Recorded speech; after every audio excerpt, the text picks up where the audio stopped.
नमस्कार बच्चों, स्वागत है एक बार फिर आपका मैथ वाले गुरुजी चैनल पर। बच्चों, आज की इस वीडियो में Srinivasa Ramanujan talent search test in 2024 के बारे में कुछ बेहद ही महत्वपूर्ण क्वेश्चन करवाऊंगा। देखो बच्चों, यहाँ पर जो श्रीनिवास रामानुजन टैलेंट सर्च का टेस्ट होता है, इसमें लेवल बनाया गया है। लेवल कैसे बनाया गया है? जैसे 6 to 8 एक लेवल है, ठीक है, और 9 to 10 एक लेवल है, और 11 to 12 थर्ड लेवल है, ठीक है। तो इस प्रकार से लेवल बनाया गया। तो ये जो क्वेश्चन है वो 6 to 8 के लेवल का है, ठीक है। यहाँ पर आज आप क्वेश्चन लगाएंगे और आपको ये क्लियर होगा कि किस टाइप का क्वेश्चन आप लोग के एग्जाम में पूछा जाएगा। बच्चे, अगर आप सीरियस हैं इस चीज़ की तैयारी करने के लिए, तो मैं कहूँगा कि मैं जितने भी क्वेश्चन करवाऊँगा आप उन सभी क्वेश्चनों को तैयार करते रहिएगा, ठीक है, और उसकी बार बार प्रैक्टिस करते रहिए, क्योंकि ऐसे क्वेश्चन आप लगाए तो होंगे इस टाइप का क्वेश्चन, लेकिन फिर भी गलती हो जाएगी। इसलिए गलती ना हो तो ऐसे क्वेश्चनों को बहुत ध्यान से देखिएगा, ठीक है। तो चलिए समझते हैं ये क्वेश्चन क्या है। देखो, यहाँ पर दिया गया है, ये देखो 40/4 और 2 + 3 ब्रैकेट में है 30 और डिवाइड बाई 5 और ये डिवाइड बाई 3 है, ठीक है। तो ये बॉड मास रूल पे तो लगेगा, लेकिन काफ़ी बच्चे इसको गलत करेंगे। तो सही कैसे करना है इसको समझिए। देखो, एक बार आप खुद ट्राई करके देखना, क्या आप सही लगा पा रहे हैं। सही लगा पा रहे हैं तो बेहद अच्छी बात है। अगर नहीं लगा पा रहे हैं तो चलिए यहाँ पर देखें। देखो, इसको ऐसे दिया गया है 40, और इसको मैं थोड़ा सा बड़ा बड़ा लिख दे रहा हूँ ताकि आप लोग को और भी क्लियर दिखे। ऐसे ऐसे, ठीक है बच्चों। देखो ध्यान से, इसको मैं क्या लिख सकता हूँ ऐसे 40/4, और ये गुणा में है तो इसको हम लिख सकते हैं 2 + 3 प्लस इसको देखो 30, इसको मैं कैसे लिख सकता हूँ बटे में। अब ये भी भाग में है, जैसे ये भी चलो एक स्टेप बढ़ा ही देता हूँ, तो 40/4, ये इसका इसमें गुणा होगा तो गुणे 2 कर दिया, प्लस 40/4 और गुणे 3, ठीक है। इसका देखो 30, ठीक है, और बटे 5, ये भी डिवाइड में है तो ये भी इसको हम इस बटे के नीचे लिख सकते हैं, अर्थात ऐसे लिख सकते हैं, ठीक है। ये चीज़ें हो गया। तो देखो यहाँ पर 4 × 40, तो यहाँ 10 10 दूना 20 हो गया, और प्लस 4 × 40 10 × 30 हो गया, और प्लस देखो 5 × 15 और 15 दूना 30, तो यहाँ बचेगा 2, ठीक है। इस तरीके से देखो 20 और 30 50 और प्लस 2, तो कितना हो जाएगा 52 हो जाएगा। तो 52 इसमें से कौन सा ऑप्शन है? थर्ड वाला सही ऑप्शन है, ठीक है। तो ये थर्ड वाला सही ऑप्शन हो जाएगा 52। उम्मीद करता हूँ कि आपको आसानी से समझ में आया होगा। अगला क्वेश्चन समझते हैं। तो चलिए देखिए बच्चों, ये सेकंड क्वेश्चन है। एक बार आप इसको देखें और वीडियो को रोक करके ट्राई करें, लगाएं कि आप इसको लगा पाते हैं। उसके बाद फिर मैं बताता हूँ। तो चलिए देखो बच्चों, आप लगाए होंगे, मैं इसको अब लगवाता हूँ। अगर कोई बच्चे नहीं लगा पाए हैं तो उसके लिए मैं लगवाता हूँ, ठीक है। देखो, यहाँ पर दिया गया है 3√5 और 125 दिया गया है, ठीक है, 125, और यहाँ दिया हुआ है 80 और प्लस दिया हुआ है 6√5, ठीक है। 3√5 को ऐसे ही रखो। इसको देखो क्या लिख सकता हूँ 25 × 5, ठीक है, और इसको कितने लिख सकता हूँ 16 × 5 80 होता है, तो इसको ऐसे लिख सकता हूँ, और 6√5 इसको ऐसे। इतनी बातें क्लियर है, ठीक है, ध्यान दो। तो 3√5 को ऐसे लिखा, देखो 25 का वर्गमूल निकल जाएगा तो 5 निकल जाएगा, 5 ऐसे हो जाएगा, ठीक है। 16 का वर्गमूल 4 निकल जाएगा, और ये √5 ऐसे रहेगा 6√5, ठीक है। अब देखो, जब ये वाली √5 रूट के अंदर की चीज़ें सेम है तो इसके पहले वाला जो है गुणांक जो है वो जुड़ जाएगा। तो देखो 3 और 5 कितना हो जाएगा बच्चों? 8 हो जाएगा, ठीक है। 6 4 10 हो जाएगा ऐसे। अब देखो √5 कट जाएगा, बचे कितना 8/10, और ये 2 से काट देंगे, 2 × 8 और 2 बचे 10, तो 4/5 बचेगा। और 4/5 क्या है बच्चों? एक परमीय संख्या है। क्या है? ये परमीय संख्या है, ठीक है। तो कौन सा ऑप्शन सही हो जाएगा? इधर देखो, ये तीसरा ऑप्शन सही हो जाएगा, एक परिमेय संख्या है। तो इस टाइप के क्वेश्चन रहते हैं अभी और भी थोड़ा टफ क्वेश्चन आएगा, तो प्रैक्टिस आपके ज़्यादा से ज़्यादा होनी चाहिए इस एग्ज़ाम को क्लियर करने के लिए। ठीक है, बढ़ते हैं अगले क्वेश्चन की तरफ। तो देखिए बच्चों, यहाँ थर्ड क्वेश्चन दिया हुआ, एक बार आप इसको ध्यान से देख लें और पढ़ लें, समझ लें। ठीक है, मैं थोड़ा सा इधर हो जाता हूँ। तो चलिए, मैं उम्मीद करता हूँ कि आप लोग इसको देखे होंगे, समझे होंगे, पढ़े होंगे। तो आइए बताते हैं। देखें, लिख रहा है कि यदि यम तथा यन 0 से 9 तक की 2 अंक हों तो यम तथा यन का न्यूनतम मान, जिससे ये संख्या, ठीक है, तो संख्या हमको दिया हुआ है, संख्या क्या दिया हुआ है, 52 यम 3 यन, ये दिया है, 12 से विभाजित हो जाए। ठीक है, 12 से विभाजित हो जाए क्रमशः होंगे। ठीक है, तो यहाँ यम और यन का क्या मान होगा जिससे ये 12 से विभाजित हो जाए। ठीक है, तो ये देखो यहाँ पर 12 ऐसे है। ठीक है, एक चीज़ देखो यहाँ पर 52 यम 3 यन। ठीक है, इसको क्या लिखते हैं, 4 × 3 लिख सकते हैं, और इसको क्या लिखते हैं 52 यम 3 यन, और इसको क्या लिख सकते हैं 2 × 2 और × 3 लिख सकते हैं। इसका मतलब ये है कि जो ये संख्या होगी वो 2 से भी कटेगी, 4 से भी कटेगी और 3 से भी कटनी चाहिए। ठीक है, तो एक चीज़ यहाँ पर देखो, 2 से कटने का कंडीशन क्या हो सकता है, 2 से कब कटेगा, तो 2 से कटने का नियम ये है कि अगर लास्ट का अंक 0 हो, ठीक है, 0 हो, 2 हो, 4 हो, 6 हो, 8 हो, तभी तो वो 2 से भी कटेगा और 4 से भी कटेगा, क्योंकि 4 के पहाड़ा में देखो सभी लास्ट में सम संख्या ही तो आते हैं, तब ये किससे कटेगा, 2 से कटेगा और 4 से भी कटेगा। अब इसमें हम रख के देखते हैं, यन की जगह पे अगर 0 रखते हैं, तो यन की जगह पे अगर 0 रखूँगा, यहाँ पर ऐसे देखो, ऐसे 0 रखूँगा, तो ये संख्या जो है वो 2 से तो कट जा रही है, 2 से तो कट जा रही है, लेकिन क्या ये 4 से कट रही है, 4 से कट रही है, तो 4 से नहीं कट रही है। ठीक है, तो 4 से नहीं कट रही है क्योंकि 4 के पहाड़ में ये नहीं आता। अच्छा, 4 से कटने का रूल क्या है कि लास्ट के 2 अंक अगर 4 से पूरा कट रहे हैं तो वो पूरी संख्या 4 से कटती है, तो लास्ट के 2 अंक तो कट नहीं रहे हैं। ठीक है, इसलिए इसको ये नहीं कटेगा, तो इसको हम, इसका मतलब ये 0 वाला कैंसिल है। ठीक है, 2 रखते हैं, देखो 2, ठीक है, 2 रखेंगे तो देखो क्या होगा, यहाँ पर ये 2 से तो कट रहा है, सम संख्या है, ये देखो 4 से भी कट रहा है। ठीक है, ये 4 से भी कट रहा है, इसका मतलब ये 4 8 32 ये संख्या हो सकती है, मतलब 2 हो सकता है। अभी हमें एक ही चीज़ मिला, 2 मिला। अगर इसमें देखो फिर अगर 4 रखते हैं तो क्या होगा, 4 2 से कटेगा, लेकिन ये 4 से क्या कटेगा, 34 नहीं कटेगा, तो इसलिए ये कैंसिल। 6 रखो तो 6 2 से भी कटेगा और 4 से भी कटेगा, तो ये वाला भी ले सकते हैं। ठीक है, इसके बाद 8 देख लो, 8 2 से तो कटेगा, लेकिन ये जो है पूरा ये संख्या 2 से कटेगा, लेकिन क्या ये जो है 4 से कटेगा, 4 से नहीं कटेगा, तो ये कैंसिल हो जाएगा। ठीक है, तो इस तरीके से हमें मिल क्या रहा है, संख्या 2 और 6 मिल रहा है। लेकिन एक चीज़ ऑप्शन में यहाँ पर देखो, ऑप्शन हमें क्या दे रहा है, ऑप्शन यहाँ देखो, ये यम की वैल्यू है और ये एन की वैल्यू है, तो यम ये यन ये है 0 2 0 2, अर्थात यहाँ पे यन की जो वैल्यू दे रहा है हमें वो 0 और 2 दे रहा है। ठीक है, तो 0 तो कैंसिल है, हम क्या ले सकते हैं, 2 ले सकते हैं। इसका मतलब यहाँ पर जो यन का मान होगा वो कितना होगा, 2 होगा। ठीक है, तो यहाँ पर हमने यन का मान 2 ले लिया, तो यहाँ पर हमें क्या हो जाएगा, 52 यम 3 0 हो जाएगा। ठीक है, क्योंकि यन की वैल्यू हमने क्या ले लिया, सॉरी यन की वैल्यू हमने क्या ले लिया, 2 ले लिया। ठीक है, ऐसे हो जाएगा। ठीक है, अब यहाँ पर यम की वैल्यू क्या लेंगे, अब ये संख्या जो भी होगी, यम का मान जो भी होगा, ये संख्या 2 से भी कटेगी, 4 से भी कटेगी, इतना कन्फर्म है। ठीक है, अब यहाँ पर देखो यम की वैल्यू क्या लेनी चाहिए, यम की वैल्यू क्या लेनी चाहिए जिससे ये 3 से भी कट जाए और 2 से भी कट जाए और 4 से भी कट जाए, तो देखो यम की वैल्यू क्या हो सकती है।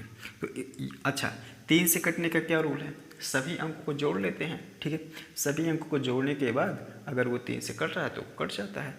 ठीक है, तो सभी को जोड़ो, 5 + 2 3 + 2 + यम, तो देखो 5 2 10 और 5 2 7 और 7 3 10 10 2 12, तो कितना हो जाएगा 12 प्लस यम हो रहा है। तो इसका मतलब यम का जो मान होना चाहिए न्यूनतम अगर देखें तो 0 के बाद कितना हो जाए 3 6 9 ऐसे ही होना चाहिए। ठीक है, अब यहाँ पर 0 से लेकर 9 के बीच में है इसलिए इतनी संख्या। अब देखो यहाँ पर अगर मैं 0 रख देता हूँ यम का मान तो भी ये 3 से कट जाएगा, 3 रखूँगा तब भी कट जाएगा, लेकिन इसमें कह रहा है कि न्यूनतम होना चाहिए। यम और यन का मान क्या होना चाहिए, न्यूनतम होना चाहिए।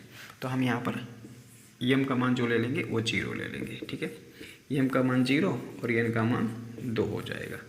ठीक है, तो इस तरीके से जो हमें संख्या मिल जाएगी वो क्या मिल जाएगी 52 2 0 3 और 2।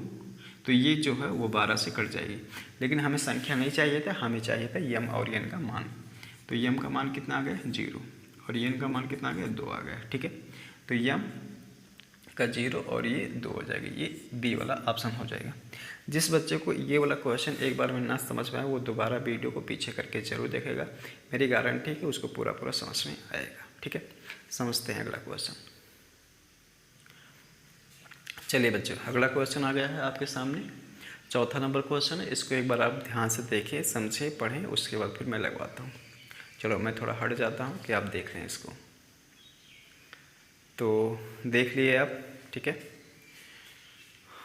तो चलिए इसको मैं लगवाता हूँ। देखो लिख रहा है कि यन सबसे बड़ी ऐसी प्राकृतिक संख्या है जिसे 1400, 4760 और 7000 को भाग देने पर समान शेष प्राप्त होता है। तो संख्या यन के अंकों का योग है। ठीक है, तो कह रहा है कि यन सबसे बड़ी ऐसी प्राकृतिक संख्या है जिसे इतना में और इतना में भाग देने पर समान शेष प्राप्त होता है। तो यन के अंकों का योग क्या है, तो सबसे पहले हम संख्या पता कर लें, उसके बाद उसके अंकों का योग कर देंगे। ठीक है, तो चलें देखें कैसे करेंगे। तो सबसे पहले क्या कर लो बच्चों, ये जो संख्या दी हुई है इसका निकाल लो अंतर। ठीक है, तो देखो 4760 में से 1400 घटाएंगे तो बच्चों कितना आ जाएगा 0 6 और ये हो जाएगा 3 और ये कितना हो जाएगा बच्चों 3 हो जाएगा। ठीक है, क्योंकि 4 में से 1 घटाएंगे 3 है तो बचेगा, सही है। ठीक, फिर देखो 7000 में से 4760 घटा लो। ठीक है, तो इसको घटा लेंगे। ठीक है, तो इसको घटाते हैं बच्चों, तो देखो कितना हो जाएगा 0 में से 0 घटेगा 0 हो जाएगा। यहाँ पर बच्चे इधर से आएगा उधर 10 हो जाएगा, 10 में से 6 घटाएंगे बचेगा 4, यहाँ बचेगा 9, 9 में से 7 घटाएंगे बचेगा 2 और यहाँ बचेगा 6, 6 में से ये हो जाएगा 2। फिर 7000 में से घटा लेंगे इसको 1400 को, तो इसको घटाएंगे तो ये 0 0, 6 में से 4 घटाएंगे बच्चे, सॉरी 10 में से 4 घटाएंगे बचेगा 6, यहाँ 6 है यहाँ 5 हो जाएगा। ठीक है, ऐसे। अब ये जो अंतर आया हुआ है इन सभी का निकाल लेंगे HCF। ठीक है, महत्तम समापवर्तक। तो देखो क्या कर लेंगे, HCF निकालने के लिए हम ऐसे जो छोटी संख्या है उससे भाग करते हैं उससे बड़ी वाली संख्या में। ठीक, ऐसे करेंगे तो ऐसे हो जाएगा। ठीक, HCF निकालने आता है, अगर आता है तो अच्छी बात है, नहीं आता तो सीख लो। ठीक है, देखो तो ये हो जाएगा 1 1, फिर ऐसे ऐसे, तो कै बार जाएगा भाई 2 बार। ठीक है, 2 दूना 4, सही है, ऐसे हो जाएगा। ठीक है, तो इसका कितना गया है, इतने से ये कट गया। अब इतने से जो ये वाली संख्या है इसको भी काटते हैं। तो यहाँ पर लगाता हूँ 1120 भागा 5600। ठीक है, 5 बार लेके जाओ बच्चों, तो 0, 5 दूना 10, 5 1 6 और ये हो जाएगा। ठीक है, तो यहाँ CF कितना आ गया बच्चों, HCF। ठीक है, आ गया 1120। तो यही वो संख्या है जिससे अगर इसमें भाग करें तो शेषफल समान रहेगा। ठीक है, तो हमें यन मिल गया, मतलब संख्या मिल गया। अब इसके अंकों का योग कर लेते हैं, तो इसके अंकों का योग क्या हो जाएगा 1 + 1 + 2 + 0 बराबर कितना हो जाएगा बच्चों 4। कौन सा ऑप्शन सही है 4। ए वाला ऑप्शन सही हो जाएगा। ठीक है, तो उम्मीद करता हूँ कि ये भी बेहद आसान तरीके से आपको समझ में आया होगा। नहीं समझ में आया तो एक बार पीछे करके ज़रूर देखें, समझ में पूरा आ जाएगा। ठीक है, बढ़ते हैं अगले क्वेश्चन की तरफ। तो चलिए बच्चों, आप लोग के सामने यहाँ पर अगला क्वेश्चन आ गया है, 5 नंबर क्वेश्चन। एक बार इसको देखें, समझें, पढ़ें, लगाएं, उसके बाद फिर मैं बताता हूँ। ठीक है, तो देख लीजिए। तो उम्मीद करता हूँ कि आप लोग देखे होंगे और इसको वीडियो को रोक के लगाएंगे और इस पे देखेंगे कौन सा सही ऑप्शन है। ठीक है, तो चलिए हम यहाँ पर इसको बताते हैं। देखिए, लिखा हुआ है कि पिता की वर्तमान उम्र पुत्र के उम्र की 5 गुनी है। ठीक है, इस समय जो है वो पिता की उम्र जो है वो अपने बेटे से 5 गुनी है। ठीक है, कह रहा है कि 3 वर्ष पहले पिता की उम्र पुत्र की उम्र के घन के बराबर थी। पुत्र की वर्तमान उम्र है। ठीक है, तो हम मान लेते हैं, माना, ठीक है, पुत्र की वर्तमान आयु x वर्तमान लेते हैं। ठीक है, तब पिता की वर्तमान आयु कितना हो जाएगा? इसका 5 गुना बच्चों। ठीक है, इसका 5 गुना। अभी फिलहाल में इतना वर्ष का इसका पिता है। ठीक है, फिर देखो, तो इतना वर्ष का है तो ये प्रश्नानुसार कह रहा है कि 3 वर्ष पहले, तो 3 वर्ष पहले इसका पिता जो होगा इसके साल में 3 वर्ष तो घट जाएगा ना जी। ठीक है, जैसे अभी आप मान लो 20 साल के हो। ठीक है, तो 3 वर्ष पहले कितने के रहे होगे? 17 के रहे होगे। तो उसी प्रकार से पिता अभी 5 वर्ष का है तो 3 वर्ष पहले उसमें से 3 साल घटेगा ना जी, तो घट जाएगा यहाँ पर। ठीक है, तो इसी प्रकार से बेटा अभी कितना है? x वर्ष का है तो 3 वर्ष पहले कितना हो जाएगा? उसमें भी 3 घट जाएगा। ठीक है, तो 3 वर्ष पहले उम्र पिता की उम्र पुत्र की उम्र के घन के बराबर थी। तो इसका घन का मतलब क्या हो जाएगा बच्चों? 3 हो जाएगा ऐसे, तो इसके बराबर थी। ठीक है, तो ये कंडीशन बन गया। अब देखो बच्चों, इसको बहुत ज़्यादा सॉल्व करने के चक्कर में मत पड़ना, क्योंकि आंसर नहीं आएगा, बझा जाओगे। ठीक है, तो इसको क्या करना है, देखो ये जो ऑप्शन दिया गया है 5, 6, 7, 8, इसी में रख के चेक करेंगे। ठीक है, अगर ये दोनों इक्वेशन सेटिस्फाई हो जाता है, दोनों तरफ का बराबर हो जाता है, तो वही ऑप्शन सही हो जाएगा। ठीक है, तो देखो यहाँ पर 5 पहले 5 था तो 5 रखते हैं, तो 5 5 25 हो जाएगा और -3 तो कितना हो जाएगा बच्चों? ये 22 हो जाएगा। इधर देखो 5 - 3 होल पावर 3 हो जाएगा, तो ये 2 पावर 3 8। क्या दोनों तरफ बराबर है? बराबर नहीं है। ठीक है, तो ये कैंसिल हो जाएगा। अगला देखो, अगला रखते हैं 6, तो 5 × 6 -3 हो जाएगा। इधर देखो 5 - 3 और पावर 3 हो जाएगा। ठीक है, यहाँ पर देखो कितना हो जाएगा? 6 × 5 = 30 और -3। ठीक है, ये हो जाएगा। ठीक है, तो देखो कितना हो जाएगा, और यहाँ पर कितना हो जाएगा? 5 माइनस, ये देखो इधर रखा ही नहीं बच्चों, सॉरी, 6 - 3, तो ये कहते हैं 3 के घात पे 3 हो जाएगा। 27 में से 30 में से 3 घटाएगा तो 27 बचेगा, और ये 3 के पावर 3 और 30 का 3 बार गुणा होगा, ऐसे 3 × 3 तो 27 हो जाएगा। ऐसे दोनों तरफ बराबर आ रहा है कि नहीं आ रहा है? तो दोनों तरफ बराबर आ गया, इसका मतलब जो हमने ये कंडीशन के अनुसार से ये जो समीकरण बनाया था वो सही था, इसलिए जब इसका मान रखें तो वो भी सही है, इसका मतलब ये बी वाला ऑप्शन सही हो जाएगा। ठीक है, तो इस तरीके से बच्चों मैंने 5 क्वेश्चन बताया, आप लोग इस क्वेश्चन को लिखें और प्रैक्टिस करें। अगर आप लोग को वीडियो अच्छा लगा तो वीडियो को लाइक करें और चैनल को सब्सक्राइब भी कर लें, और ज़रूरतमंद बच्चों तक शेयर भी करें बच्चों। ठीक है, आपके लिए ऐसे ही कंटेंट मैं लाता रहूँगा। मेरा मोटिवेशन आप वीडियो को लाइक और चैनल को सब्सक्राइब करके शेयर करके बढ़ाते रहिए बच्चों। मैं आपके लिए अच्छे से अच्छा कंटेंट लाऊंगा। आपको कौन से टॉपिक पर वीडियो चाहिए? NMS के चाहिए, नवोदय के चाहिए, कि श्रीनिवास रामानुजन पर चाहिए? आप लोग कमेंट करके ज़रूर बताएं बच्चों। ठीक है, जिससे मैं उसी टाइप के ही क्वेश्चन आप लोग के लिए डाल सकूँ। तो मिलेंगे किसी दूसरे वीडियो में, तब तक के लिए आपका बहुत बहुत धन्यवाद।